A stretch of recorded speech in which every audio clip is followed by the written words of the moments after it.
Welcome to the first episode of Ask a Designer series here at Chicago Luxury Beds. Today, our first guest is Alida from Alida Coury Interiors.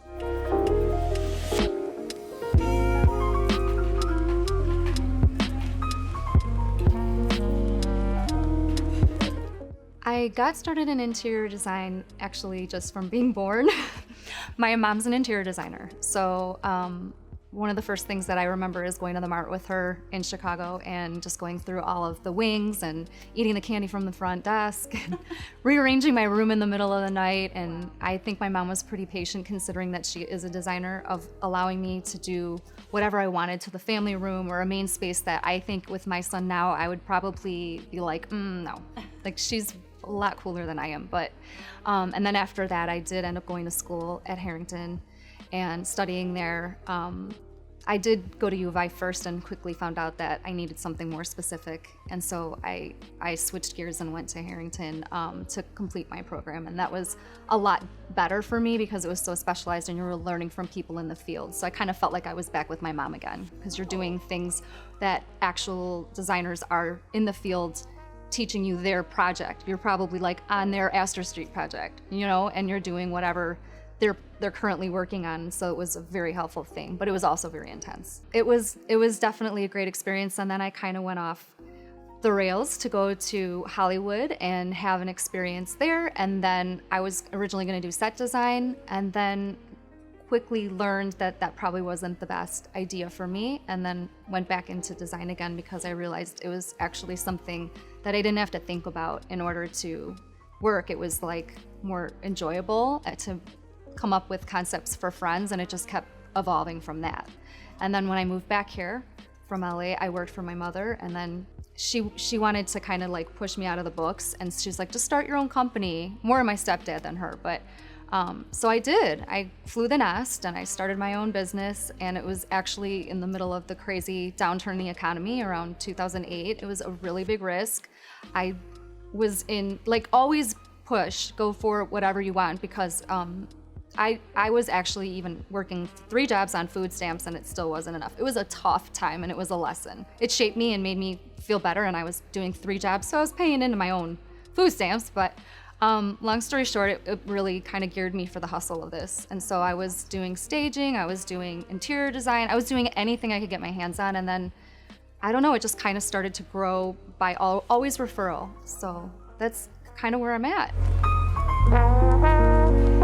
I am curating styles to each client. So when someone's coming to me, I'm looking to see what their interests are, what their favorite clothing is, what are they seeing on Pinterest or Instagram that speaks to them? Is there certain things that they do want to keep that makes that more unique to them? So it's kind of harder for someone like me to build a brand because I am not one thing. I'm all over the place. And honestly, that's what keeps me excited, because even in high school, I would dress differently every day. It was like, one day it might be femme, and then the next day it might be more masculine and rigid and,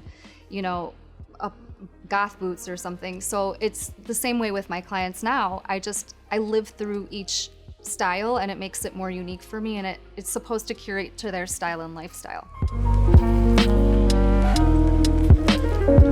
I'm always in the mode of trying to do a common goal of what they're looking for. So we're always trying to find maybe certain pieces that mean something to them. So I might work around something, but I'll definitely gear them for, if that's a red flag and this is going to be bad for your children and pets. Like, I'll give a heads up when I don't think that something's going to work out well, but it's usually the pieces that they're trying to keep or implement, or that little edgy part that's maybe a little offset from something else, that I actually love the challenge of working around, because that's what makes it different and sets it apart from every house or Instagram or Pinterest photo. So those are the things that make the whole thing come to life for me, and that's the best part. It can be frustrating, I'm not gonna lie. I go home and I'll swear under my breath sometimes, but it's like in my brain I'm like, if you figure this out, it's gonna be so cool.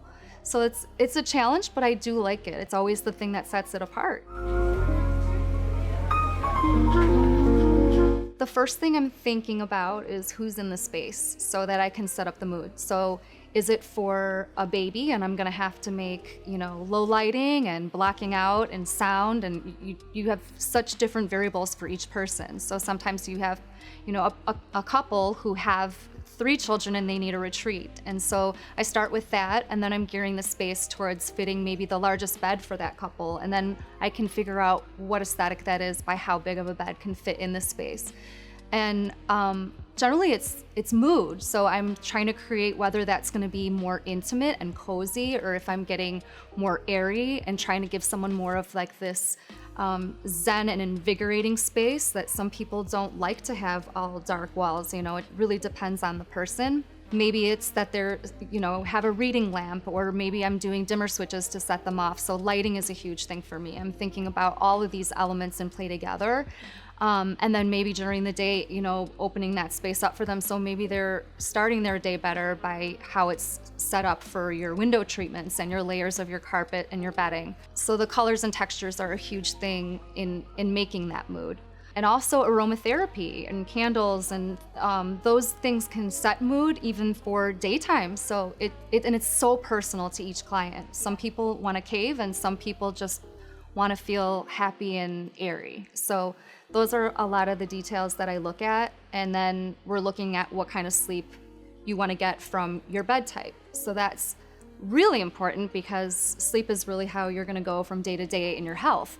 So we're looking at, are you going to be cold, or are you going to be hot all the time? And sometimes it's 2 people in the same space having opposites, which is kind of tough, but it tells me what kind of bedding. It tells me if I need to insulate, if I need something that keeps cool. So there's a lot of things that are involved with how you design a bedroom, and I think that tends to overwhelm people when I start to ask them those questions, because they don't think about it that much, and there's a lot of elements that kind of come into play. Coming to Chicago Luxury Beds is an easy way for me to kind of break down the steps, though, because then I'm able to get help with answering a lot of those things. And the biggest help is knowing what that bed frame is and that aesthetic, and then gearing what the sleep style is with that bed frame. So it takes a lot off of my plate by helping the client in that direction, and it's so much easier for them because they get to test everything out. And then we're looking at sustainability. That's really important, and the quality of the products. So you're going to be spending probably the majority of your life sleeping, so I think that your time there should be the best quality. So that's really important.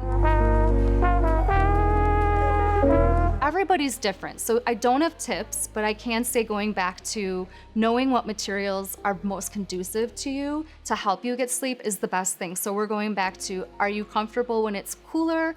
Is it better to be darker? Should we be using more intimate tones so that you can feel easier in getting to sleep from your workday? It's like all of those elements are what are going to gear you towards kind of winding back down.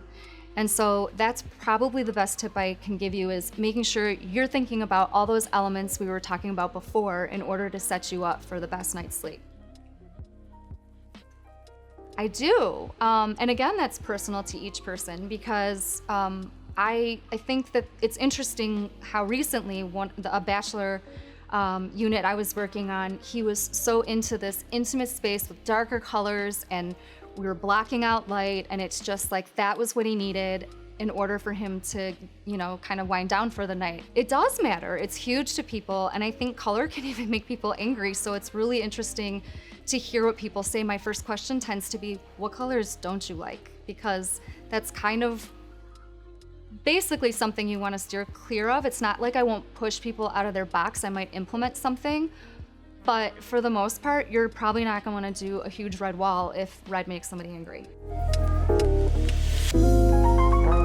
I seriously don't think that you have to be afraid to come into this with a background of schooling. I think there's some people who really just have it, and I encourage it. Like, there's enough of us for everybody. And if you really love something and it's a passion for you, you should go for it. Like, don't be stopped by, not being able to go to school yet. Or if you want to go to school, just, there's, like, even my school, Harrington, they had a night program. There's ways to go about it, but I don't think that it's always necessary. I think there's some people who you could just jump in to a firm, or you really should look at what you're interested in, as far as if you want a firm, or someone like me who works from home. like my mom did. Like, I just know that's where I thrive. So that's a good way to figure out who should you be interning for. That's always something I tell interns who are coming to me that they want a job. I'm like, I'm interning for you in a way too, because I need to know like what you can do that helps me, and you need to know vice versa, because I don't have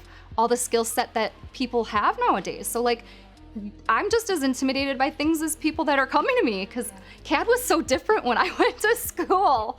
So just know that you can't do it alone. So just be aware that it's okay to ask for help, and it's okay to show your clients that I've never done this before. I love this idea of this, but I've never done it before. Are you open to me finding out how we can achieve this look? Like, don't be afraid of that. Don't be afraid of being open with who you work for or you intern for. I think it's just like, I wear my heart on my sleeve, and I think that that's a good thing, because you can't let anybody down when you're being honest with yourself and someone else. Like, you can say, let me look into that. I'm not sure. It's okay to do that than try to overcompensate and pretend that you have it all together. Nobody does. And even if you're close to having it all together, there's always that moment where you don't. So I just don't be afraid, because I live in fear. I'm a nervous chihuahua. And if I can say anything to myself, it's that. Like, just try to enjoy every step of the process, and just like it, there's no tomorrow. Coming to Chicago Luxury Beds makes my life so much easier, because I'm not trying to pretend I know every single part of what a bed is constructed of. There's no way I can remember everything.